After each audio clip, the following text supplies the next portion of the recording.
यौन शोषण समेत 5 दूसरे गंभीर मुकदमों का आरोपी, जिसकी अखिलेश यादव जैसे नेता करते हैं वंदना, जो है करीब 150 लोगों का हत्यारा, कानून की नजर में भगोड़ा।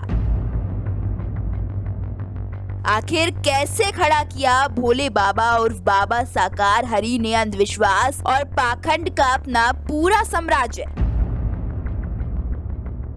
कैसे भारत की जनता और खास तौर पर महिलाएं ऐसे पाखंडियों की ओर खींची चली जाती हैं?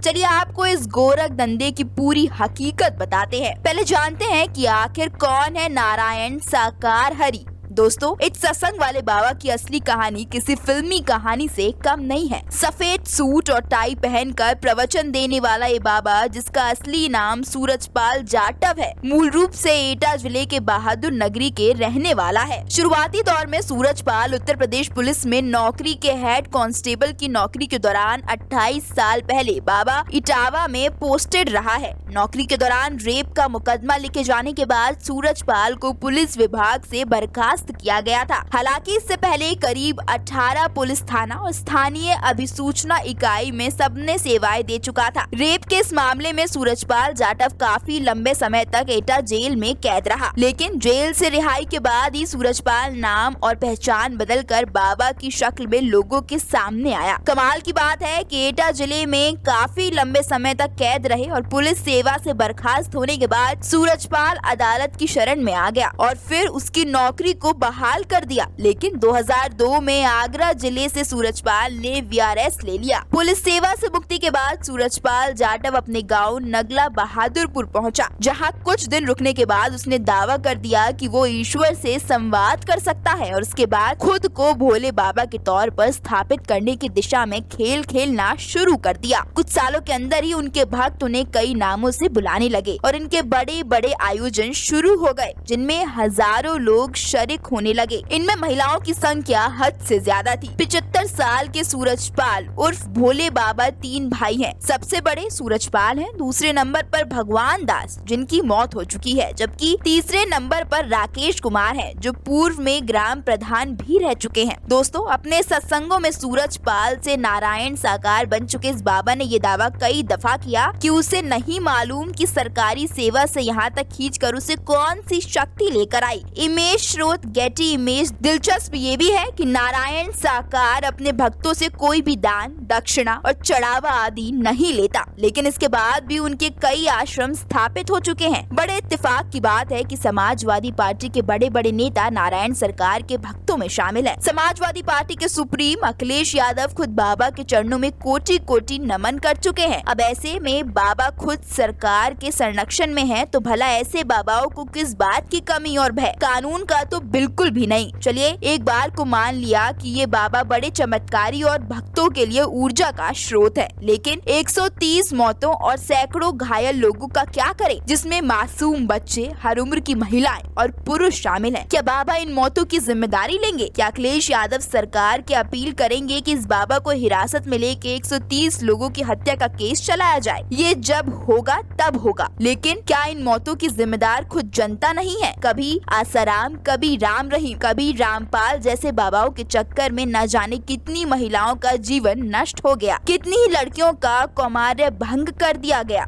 क्या अब भी लोगों को नहीं दिखता? सोचने वाली बात है कि आखिर कैसे इन बाबाओं ने इतना बड़ा साम्राज्य स्थापित कर लिया था। जवाब में यहाँ भी भीड़ में आपके और हमारे जैसे लोग मिलेंगे। हमारे देश की महिलाओं को समझना होगा कि आपकी हर समस्या का समाधान किसी बाबा के पास नहीं है। इन महिलाओं को बाबा के इस मायाजाल से निकलना होगा, जिसके लिए सबसे ज्यादा जरूरी है देश की महिलाओं का जागरूक होना। ये पुरुषों की भी जिम्मेदारी है और खुद महिलाओं की भी। ये सिर्फ वर्तमान में आपकी जिंदगी को प्रभावित नहीं करता, बल्कि भविष्य में आने वाली पीढ़ियों के मन पर भी इसका बुरा असर पड़ता है। पूरी भीड़ महिलाओं और बच्चों को बेरहमी से कुचल दिया। ये सब आखिर किसके लिए? आपको इस सवाल के साथ छोड़ जाते हैं। आप ये भयावह घटना और ऐसे बाबाओं के बारे में क्या सोचते हैं? हमें कमेंट कर